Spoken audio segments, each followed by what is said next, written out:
سورہ بقرہ میں آیت نمبر 75 میں ہمارے رب العالمین فرماتے ہیں اولئک الذین اشتروا الضلالۃ بالہدی والعذاب بالمغفرۃ فما اصبرہم علی النار۔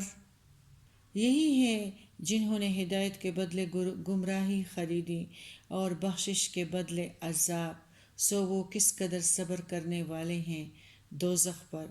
ذَلِكَ بِأَنَّ اللَّهَ نَزَّلَ الْكِتَابَ بِالْحَقِّ وَإِنَّ الَّذِينَ اخْتَلَفُوا فِي الْكِتَابِ لَفِي شِقَاقٍ بَعِيدٍ۔ 176 ترجمہ: یہ اس لیے ہے کہ اللہ نے کتاب حق کے ساتھ اتاری، اور جن لوگوں نے کتاب میں اختلاف کیا وہ دور زد میں جا پڑے۔ اس آیات میں سچائی چھپانے اور چٹکوں پر دین کے بیچنے والے لوگوں کے سودے کی حقیقت بیان کی گئی ہے۔ وہ خود تو یہ سمجھتے ہیں کہ انہوں نے حق کو مال و دولت بیچ کر مال و دولت کو اکٹھا کر لیا، دنیا کمائی عیش کا سامان اکٹھا کر لیا، اور ان لوگوں نے بڑا اچھا سودا کیا۔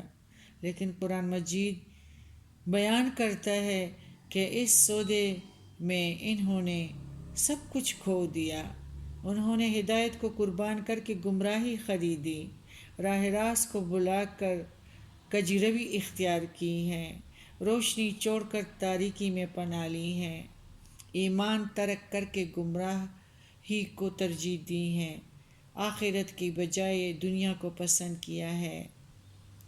اس سے زیادہ خسارے اور نقصان والا سودا اور کون سا ہوگا؟ ان لوگوں نے عارضی فائدوں کو حاصل کیا ہے اور ہمیشہ کے آرام حاصل کرنے کی کوئی پرواہ نہیں کی۔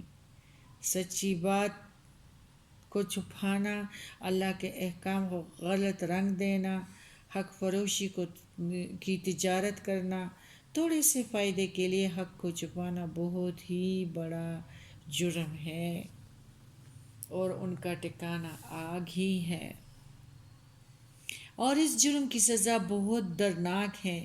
یہودیوں کی بدعملیوں سے ہمیں سبق لینا چاہیے تاکہ ہم ان کی گناہوں سے بچ سکیں، کیونکہ وہ بھی تو باقاعدہ قرآن کو دیکھتے بھی تھے، سنتے بھی تھے، لیکن ان پہ اثر نہیں تھا، ان کو خوف نہیں تھا کہ ہم نے بھی ایک دن اللہ کے سامنے اللہ اکبر کھڑے ہونا ہے، کون کھڑا ہو سکتا ہے؟